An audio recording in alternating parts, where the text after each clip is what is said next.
learn English easy. And we distill it. We find the absolute essence of what you need to know. We cut through the noise so you don't have to. Exactly. And hopefully we do it with maximum mental clarity. I'm trying. I really am. I told my agentic AI to handle every single one of my inboxes this morning. Total delegation. And how's that going? Well, I still found myself manually checking my spam folder about an hour ago, so, old habits die hard. That's the perfect metaphor for what we're talking about today, isn't it? Your brain is still stuck in 2019 trying to grind, even when the tech is there to let you live the soft life. It's so true. Well, welcome. Today we are cracking open a really fascinating stack of material. It's all about the massive, and I mean massive, shifts happening in the world of work, specifically right now in 2026. It is more than just a shift, I think. The sources are framing it as a total narrative reversal. A reversal? How so? For, the last 20 years, the whole mantra was basically be a machine, work faster, be cheaper, always be on, hustle. Oh, the hustle culture, yeah. And what we're seeing now is that 2026 is the year we've collectively, finally, given up on trying to be bad machines. And we're pivoting back to being good humans. Exactly. We're moving to a model where humans focus on being fundamentally human. That means prioritizing mental clarity, embracing AI for delegation, and this is the big one, completely reframing our cognitive differences, our so-called spokey profiles. Okay, so that's our mission today for you listening. We are going to give you a clear map of this completely new world of work. We're breaking it down into 3 big interconnected pillars. Right, so first, we'll cover the collapse of that hustle culture, why the soft life and slow productivity are winning. Then we'll get into the weeds on the personal AI agent takeover. This isn't just a tool anymore, it's delegation as a lifestyle. And finally, we'll connect it all and look at how this AI shift is making neurodiversity a real competitive advantage. The whole concept of neuroinclusion. It all sounds connected. Let's start at the beginning, though. The burnout. Why is that 4:00 a.m. alarm clock finally officially dead? It had to die. We were at a breaking point. The last decade was it was dominated by the grind, wasn't it? It felt like every CEO, every influencer was telling you to wake up at dawn, have 3 side hustles, track every calorie, and just mainline caffeine. It was optimization as a moral virtue. If you weren't optimizing, you were failing. So what was the final straw? What made that cultural dam finally break? I think the sources are they're completely unequivocal on this point. We hit something they're calling the burnout peak. We burnout peak. And this wasn't just a feeling, it wasn't some vague cultural malaise. This was economic and it was epidemiological. So we're talking hard data. Hard data. By late 2025, the numbers were screaming that chronic, sustained, job-related stress. It wasn't just making people anxious or unhappy anymore. It was a direct contributor to a global health crisis. Wow. In what way? What was it causing? We're talking measurable spikes in hypertension, in metabolic disorders, and, of course, just massive, massive surges in the need for mental health services. It was on the balance sheets. Right. So companies started seeing the financial hit. It wasn't just a people problem anymore. It was a profits problem. That's the cynical view, but it's the right one. The cost of turnover, soaring healthcare premiums for the company, and just the persistent, expensive mistakes people make when they're exhausted. That cost finally outweighed the perceived benefit of having someone at their desk for 60 hours. Precisely. It was a massive, collective cost-benefit failure. Yeah. The sources talk about these deep audits companies were doing, and they found that, the tiny gains you get from those extra 15 or 20 hours a week, they were completely wiped out. Wiped out by the cost of rework, by deadlines missed because someone was too tired to catch a critical error, and of course the huge cost of replacing your best people when they just burn out and leave. So that 60-hour work week wasn't actually leading to more success, it was just leading to more overhead. A huge amount of hidden overhead. And the people who saw this coming first, who really led the charge against it. Let me guess, Gen Z. Gen Z and the younger millennials, absolutely. They watched the generation before them sacrifice their health, their families, for a career ladder that half the time didn't even lead anywhere solid. They saw the deal was a bad one. They saw the deal was a bad one, and they started aggressively, unapologetically prioritizing what they called the soft life. They just had the leverage in the labor market to say, no, we're not doing that anymore. Okay, let's define that term, because for some people listening, especially, the old school thinkers, soft life still sounds like Well, like being lazy, shirking responsibility. And that's the biggest myth we have to bust right now. The soft life, as the sources define it, is an incredibly disciplined, strategic approach to managing your energy. Okay, disciplined. I like that. It has nothing to do with laziness. It's a conscious professional choice. A choice to reject the idea that crippling stress is a necessary ingredient for success. So it's about protecting your cognitive resources. Exactly. They're finite. You have to protect them. The goal isn't to maximize the time you clock in. It's to maximize your impact. So how do you translate that philosophy into like a practical method that you can use at work? How does it become a real strategy? Well, that's where we get the operational term for it, which is slow productivity. Slow productivity. Yeah, and the methodology is simple, but it's profound. You shift your focus from volume to quality. So instead of trying to juggle, 20 different tasks in a long, distracted, frantic day, Which is what most of us were doing. which is what everyone was doing, instead you strategically focus on 2 or maybe 3 essential things, the things that require your deep, high-level thinking.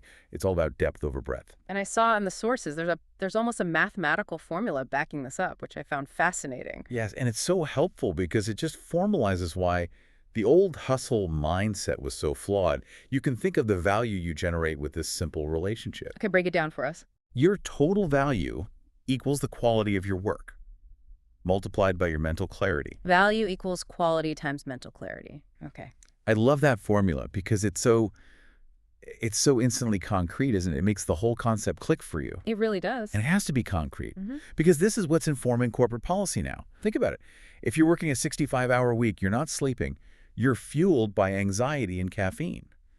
What happens to your mental clarity? It tanks. It goes to zero. It plummets towards zero. Yeah. And if that mental clarity factor in the equation is zero or close to it, it doesn't matter how high the potential quality of your work is, the total value you produce is still zero. Because of mistakes, because of rework, because you're not thinking 3 steps ahead. Exactly. So the economic case is crystal clear. Rest, focus, clarity. These aren't perks anymore. They are essential inputs. You have to have them to keep that second number in the equation above zero. So companies are now realizing they literally cannot afford to have employees operating at 10% clarity for 60 hours. Right. They'd much rather have someone at 90% clarity for 30 hours. So they're actually starting to invest in mental clarity as a quantifiable resource. And that leads directly to how we're restructuring the actual workday, the concept of microshifting. Microshifting, I love that term. It sounds so much more fluid than work-life balance. It is. Microshifting is the 2026 version of work-life integration. It's a total rejection of that old industrial era 9-to-5 clock in, clock out model. Which assumed every worker was the same. A bunch of identical cogs. Instead, microshifting is all about aligning your work with your body's natural rhythm, your chronotypes. So your personal peak energy windows. Exactly, when you're naturally most alert and focused. So paint a picture for us. What does this actually look like for, say, a morning person, a classic lark? Okay, so a lark's peak cognitive window is probably something like 7 a.m. to 10 a.m. So under a microshifting model, they protect that time fiercely. That is their deep work window. No meetings, no emails, no distractions. Zero. That's when they tackle the big, complex, high-value problem that needs all their creative or analytical power. Okay, but what happens at, say, noon when their energy naturally starts to dip? The old model says you just push through with more coffee. The new model says you embrace the dip. You don't fight it. You take a planned, significant break. Maybe 2, even 3 hours. 3 hours in the middle of the day. Absolutely. You genuinely disconnect. You go for a walk, you exercise, you run errands, maybe take a nap. The point is, you are intentionally restoring your mental clarity factor. And then you come back later. You come back later in the afternoon for the lighter stuff, the admin tasks, the collaborative check-ins, the work that doesn't require you to be firing on all cognitive cylinders. That makes perfect sense for the individual. It really does. But I see a huge logistical problem here that the sources must have addressed.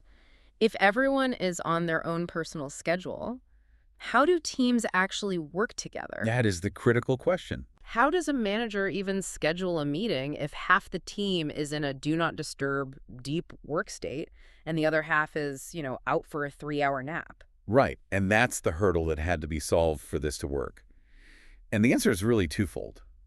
Much more sophisticated software tools and a fundamental rewriting of the social contract of work. Okay, let's unpack the team dynamic. What are the tools? So companies are using these integrated collaboration platforms now, and they let you signal your focus status in real time. Yeah. But this isn't just a little green available dot. It's more detailed than that. Much more. It shows your current cognitive cycle. So it might say deep work, which is a universal do not disturb, or collaboration, meaning I'm open for high-level discussion. Or it could say soft life, which means I'm offline, recharging. So I, as a manager, can see at a glance that now is not the time to ping you about that routine expense report. Exactly. It removes all that friction and guesswork. And then the second part, the social contract, is that asynchronous communication is now the default. Okay, so not everything needs an instant response. Most things don't. Project updates, routine questions, feedback, that's all handled through detailed written memos in a shared space, or recorded voice notes, or quick video updates that people can consume on their own time. So live synchronous meetings are now the exception, not the rule. They're reserved for the really high-stakes stuff. True brainstorming, complex decision-making, things that absolutely require that real-time back-and-forth synergy. Which means you're being judged on your actual output and your impact, not just, your visible presence in a chat window. It's a huge cultural shift. It's the final acceptance that humans are organic beings, not linear machines. Okay, so the big takeaway from this first section is this deep acknowledgement of human limits. But it raises a massive question. If we're all working fewer, higher quality hours, Right. who is doing all the boring but necessary stuff? The scheduling, the follow-ups, the data entry, all the logistical prep that used to fill the gaps in our day. The administrative load. The administrative load, exactly. The whole soft life concept seems completely dependent on having a very, very capable assistant. And you do. We all do now. That assistant is your AI agent. We have finally, successfully, delegated the administrative burden. Which brings us right to section 2. The AI agent takeover. So we have to start here by defining what is so different about the AI we have now in 2026. Because I think a lot of people listening are still thinking about those early language models from a few years back. And that's a crucial distinction to make. Those early models, like the first versions of ChatGPT, were essentially very sophisticated tools. Right. You had to prompt them, they'd give you a response, and then you, the human, still had to be the one to actually do something with that output. You were the executor. You had to copy, paste, edit, integrate it into your workflow. The actual mental energy you saved was, frankly, often pretty minimal once you factored in all that extra work. So what's the leap? The leap is from a tool you talk to an agent that acts for you. It has a defined level of autonomy. And that's the core definition of agentic AI. An agent that acts for you. Yes. So instead of giving it a tiny micro prompt like, draft an email about X, you give it a high-level goal. You say, manage my schedule for next week and make sure my plate is totally clear for deep work on Tuesday afternoon. And the agent just figures it out. It figures it out, it plans the necessary steps, it executes them, and it adapts its actions across multiple different apps and systems, all without needing your step-by-step approval. That distinction is just, it's everything, isn't it? It's the difference between having a really fancy calculator and having a personal chief of staff. That is the perfect analogy. The agent understands your intent, and then it optimizes the entire path to get there. And the sources say the biggest initial impact of this has been what you call administrative liberation. Total liberation. Yeah. And Gen Z, because they had already rejected the grind, they were the fastest to adopt this. They used it to avoid all those tasks that steal your personal time, the dreaded admin weekend. No more spending Sunday night planning meals and scheduling doctor's appointments. They just refuse to do it. And they don't have to. Their agent handles it.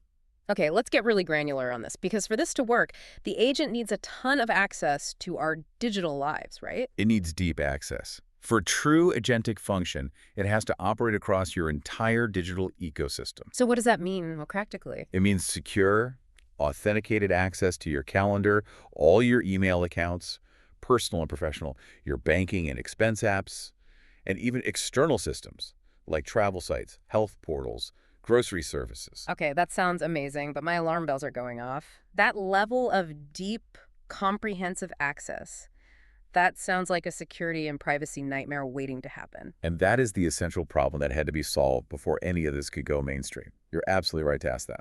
So how is it solved? What are the guardrails here? The sources point to a new regulatory framework, sometimes called the Digital Trust Act, that went hand in hand with some massive leaps in data protection technology.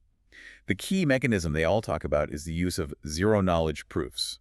Zero-knowledge proofs. Can you break that down for our listener? Sure. So Traditionally, for an AI to schedule a meeting for you, it needed to know everything on your calendar. It had to see your doctor's appointment, your kid's school play, your confidential project meeting. It needed full visibility. Right. With the zero-knowledge proof, the agent can verify a piece of information to another system without revealing the underlying data. How does that work in practice? So my agent can say to your agent, my human is available Tuesday at 2 p.m., and your agent can cryptographically verify that this is true without my agent ever having to reveal why I'm busy the rest of the day. So the data is used to perform the action, but the data itself is never actually exposed. Not to the other agent, and maybe not even to the AI developers themselves. Exactly. It acts as a trusted, sealed go-between. That was the safety layer that created the trust needed for mass adoption. Okay, so with that privacy concern addressed, let's talk about the functions. What liberation does this grant? Let's start with scheduling. It goes so far beyond just finding an empty slot. If you need to meet a potential new client, your agent initiates what's called agent-to-agent negotiation. Agent-to-agent negotiation. Why? Your agent, which knows your preferences, you hate morning meetings, you avoid Fridays, you always need 30 minutes of prep time beforehand, it silently and instantly communicates with the client's agent. And they just work it out? They work it out in milliseconds. They negotiate the time, the virtual meeting platform, any necessary security clearances. The human just gets a single notification that says, meeting booked for Thursday at 3 p.m., optimal alignment achieved. The amount of time saved just from the back-and-forth emails alone is incredible. But you also mentioned preparation. And the preparation is what frees up your brain for the actual judgment. The agent goes to work, it pulls all the public data on the client, it cross-references your company's internal notes from any past interactions, it drafts a preliminary agenda based on the meeting's goal. So it does all the pre-work. All of it. It even queues up the relevant reports for you to read during your scheduled focus cycle. So you, the human, walk into that meeting completely briefed and ready to engage without spending hours on the logistical grunt work. Okay, let's apply this to another high-friction task, job searches. Oh, a perfect example. Think about the soul-crushing work of tweaking your CV and writing a cover letter for every single application. It's awful. Now, your agent is constantly monitoring dozens of job boards for you. When it finds a strong match, it takes your master profile, which you keep updated, and it instantly drafts a custom CV. It optimizes it for that company's specific screening software. The applicant tracking system. Exactly. It beats the bots, then it writes a personalized cover letter, and it submits the application, all while you're doing your actual job. So the human only gets involved once the agent has cut through all the noise and actually landed an interview. You've got it. Your role shifts from the doing to the directing. You're just managing your overall career strategy. This applies to travel and finance too, I assume. Absolutely. For travel, your agent isn't just comparing the sticker prices on websites. For a complex trip, it will dynamically negotiate with the airline's bots. It'll bid for certain fares, apply your loyalty points in the most optimal way, check baggage fees in real time. It's like having a super-powered travel agent working just for you. And the ultimate friction remover, financial admin. The idea of my agent paying bills and disputing incorrect charges, that is deeply appealing. It's a perfect use case because those tasks require persistent, low-level attention, which is draining for a human, but effortless for an AI. So if my utility bill is suddenly way higher than usual, your agent flags the anomaly instantly. It automatically pulls up your past bills to compare. It initiates the dispute process with the utility company's chatbot. It drafts all the necessary letters based on legal templates, and it only notifies you once a resolution has been reached. It takes all the emotional drag and the cognitive load out of it. Completely. And this all leads to a fundamental change in our professional identity. If the agent is the doer who handles speed and logistics, the human is no longer just an augmented worker. We become the augmented employee. We move entirely into the role of the director. This is a revolution in the workplace standard. The entire value proposition of a human employee gets redirected. It has to. It gets redirected to the things where pure computation fails. Things like critical thinking, ethical judgment, and, true out-of-the-box creativity. And this leads to a new core metric. The sources were very clear on this. In 2026, judgment is more valuable than speed. Let's challenge that a little. Where does the agent still fail? Give us a concrete example where that human judgment has to step in and override the AI's speed. Okay, great question. So agentic AI is brilliant at optimization within a set of rules. But it is terrible with ambiguity, with emotional nuance, and especially with predicting second-order consequences. The unforeseen ripple effects. Exactly. So imagine a marketing agent is given the goal. Maximize profit in the third quarter. The agent might spin up 10 highly efficient, data-driven campaigns in seconds. Sounds good so far. But maybe 3 of those campaigns, while profitable, rely on ethically, let's say, gray area, data harvesting.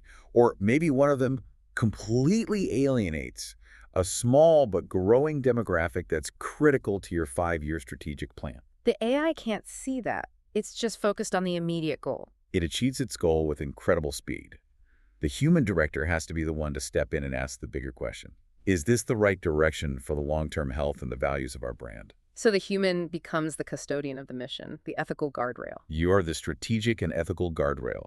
And that means companies are no longer hiring for speed of execution. They are hiring and training for quality of judgment. And that need for high-level, specialized thinking, that brings us perfectly to the third pillar. The idea that unique cognitive profiles, or neurodiversity, are no longer a problem to be managed. They're a resource to be cultivated, the source of that irreplaceable judgment. Right. So in the old grind era, if you had ADHD or were on the autism spectrum or had dyslexia, it was often framed as a deficit, wasn't it? It was. The rigid, administrative 9-to-5 world amplified the challenges. The struggles with executive function or sensory input made those conditions look like a hindrance to efficiency. And that perspective is now collapsing. It's thankfully collapsing. The sources describe a revolution in thinking. We're finally stopping the use of disorder language, and we're embracing the language of cognitive diversity. Different operating systems. Exactly. Different operating systems that have unique, incredibly powerful strengths. Yeah. Especially when you match them to the right role, and crucially, when you remove those administrative shackles with AI. And that whole movement is what we're calling neuro-inclusion. Now, you use the word superpower in the outline, which is a very strong term. I have to ask, is that just, feel-good corporate HR language, or is there actual hard data that shows thinking differently leads to better job performance in this new world? The data is not just strong, it's what's driving the entire strategy. Yeah. We're talking about detailed, multi-year studies from huge global firms. The sources point specifically to programs at JPMorgan Chase and SAP. And what did they do? They didn't just talk about it. They actively recruited neurodiverse talent, created specialized teams, and then measured their performance against their top neurotypical teams in specific kinds of roles. And what did they find? What were the quantifiable results? The results were, frankly, game-changing, particularly for employees on the autism spectrum. They looked at roles that require, superior pattern recognition, intense focus, rigorous attention to detail. Like what kind of jobs? Things like complex software testing, cybersecurity threat analysis, deep data auditing. In those specific roles, the neurodiverse teams were documented as being between 90% and 140% more productive. Wait, 140%? 140, yes. But that's not a marginal gain. That's a staggering competitive advantage. Why? What is it about the cognitive profile that creates such a massive difference in those fields? It really comes down to a difference in cognitive processing and what triggers a flow state. For a lot of neurotypical people, if you sit them down with a massive, unstructured data set for 8 hours... It's boring. You get fatigued. You get cognitive fatigue. Your brain starts searching for novelty. You skip over patterns. You make mistakes. But for many autistic individuals, that same environment, highly systematic, rigorous, detailed, can trigger a state of deep, sustained focus. A flow state. They thrive in that precision. They can achieve an intensity and a systematic approach to finding anomalies that the general population just can't maintain for that long. They are the ultimate anomaly detectors. So when the AI does 99% of the bulk analysis, they're the ones who can spot that crucial 1% error the machine missed. That's their irreplaceable value. Yeah. Now let's look at the other side of that coin. What about the incredible synergy with ADHD? Right. The partnership between an ADHD brain and an AI agent is, you could argue, the most perfect symbiosis in the modern workplace. Why is that? Because the primary daily struggle for many people with ADHD comes down to a set of challenges with executive function. And in the old world, that meant you were penalized for being disorganized, or running late, or having trouble starting a boring task. Constantly. Meticulous scheduling, remembering routine details, managing your time. These were huge points of friction. But the beautiful part is, these are exactly the tasks that an agentic AI performs flawlessly and effortlessly. So the AI agent basically becomes your external, perfectly reliable executive function. It becomes your scaffolding. It handles all the boring administration, the persistent follow-ups, the time management, and this completely unshackles the individual from the things that used to drain all their energy. And what's unleashed? What is the ADHD superpower? What's unleashed is their true strength, hyper-focus on things that interest them, and incredible creative risk-taking. Hyperfocus is perfect for those deep work cycles we talked about, and the creative risk-taking. The ADHD brain often works by making rapid, non-linear connections between disparate ideas. They are brilliant at generating novel solutions and are often much more willing to challenge the status quo and propose radical, high-reward ideas. The very definition of the high-level thinking you need to direct an AI. They aren't bogged down by conventional thinking because their brains are literally wired to think unconventionally. But this can't just be about delegating tasks to an AI. The physical and digital workplaces themselves have to change to support this, right? The idea of universal design. Absolutely. Universal design is the principle that you design the environment to be productive for the widest possible range of cognitive styles, not just for the neurotypical majority. And it's no longer a nice to have. It's becoming the standard. So what are some of the concrete design elements we're seeing? Well, the physical office layout has been totally rethought. We now see these dedicated high-tech quiet zones. So not just an empty conference room. No, these are scientifically engineered spaces.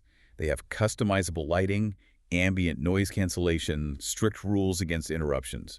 The whole goal is to mitigate the sensory overload that can be a huge cognitive drain for many neurodiverse people. The nightmare of the open plan office is finally over. It's being replaced by smarter, segmented, hybrid spaces. And digitally, we see flexible focus cycles built right into the collaboration software, linking back to microshifting. We also talked about asynchronous communication. Let's dig into how that specifically supports neuro-inclusion. It is fundamental. The pressure to give an immediate real-time response in a chat is a recipe for anxiety and cognitive failure for someone who needs time to process and formulate a thoughtful reply. So the new standard is more patient. Much more. It favors tools like time-stamped voice notes or detailed written documents that people can absorb at their own pace. It allows everyone to process information in the way that works best for their brain, which maximizes that mental clarity factor for the whole team. The sources mentioned a really powerful statistic that something like 25% of top CEOs are now openly disclosing conditions like dyslexia or ADHD. That's a critical cultural tipping point. When high-profile leaders, people who succeeded despite the old broken system, start talking about it openly, it reframes the entire conversation. It becomes a badge of honor. It does. It signals to the entire organization that having a unique, spiky cognitive profile isn't a liability. In this new world, it's actually a prerequisite for the kind of leadership you need to direct AI effectively. It sounds like the whole world of work is shifting to actually incentivize being different. That is the ultimate synthesis of all three trends. In a world where AI is handling all the standardization, all the uniformity, all the repetition, thinking differently is the only path to becoming truly indispensable. If you think like everyone else, an AI will eventually replicate your value. But if you have that unique judgment, that exceptional hyperfocus, or that radical creativity, you become the irreplaceable human director of this new economy. This has been such a comprehensive deep dive, and it's surprisingly hopeful, isn't it? Let's try to tie these three big trends together for everyone listening one last time. The narrative is actually very logical and very clear when you lay it out. The collective fatigue from the grind, the burnout peak, created the desperate need for delegation. Which the new AI agents finally provided. Exactly. And that delegation freed up our human brain power to stop focusing on mundane tasks and start focusing on what makes us unique, our specialized, irreplaceable ways of thinking. Which we're now calling neuro-superpowers. The whole thing paints a picture of work evolving. It's moving from a place where you go to prove your endurance to a platform where you go to make your unique contribution. So we're moving from a standardized world that demanded conformity and actively suppressed difference to a personalized world where your success is actually measured by that unique contribution and by your self-knowledge. The definition of a successful professional in 2026 is no longer about who can stay awake the longest or who can manage the biggest administrative load. Right. It's about knowing yourself, knowing your cognitive peaks and troughs, and then being brilliant at using your tools, at leveraging your personal AI agent to eliminate all that stress and friction. It's a really empowering message for you if you're out there listening and feeling overwhelmed by all this change. The goal isn't to compete with AI on its terms, on speed. The goal is to direct it with your unique human judgment. We've talked a lot about how the workplace is adapting to our spiky human brains, but that raises one final, I think, really provocative thought that we want to leave you with. Something for you to think about as you go on with your day. If we accept this premise, that the spiky cognitive profile is now the most valuable asset in the economy, it raises a huge, high-stakes question for the systems that are supposed to be creating our future workforce. Our educational systems. Our schools, our universities. If AI handles standardization, and our goal as a society is to cultivate this unique, irreplaceable judgment, how do our schools have to change, starting right now? We have to start preparing students for a world of tasks that are already obsolete. We have to move away from rewarding rote memorization and standardized test taking, the very things AI does perfectly. And instead, we have to find ways to actively cultivate that creative, ethical, and uniquely human judgment. How do we teach our kids to embrace their spikes instead of trying to sand them down to fit into a corporate mold that doesn't even exist anymore? That is the challenge of the next decade, isn't it? It really is. An incredibly important question to end on. Thank you so much for taking this deep dive with us. My pleasure. Go out there, protect your mental clarity, and direct your agents wisely. We'll see you next time. Thanks for listening.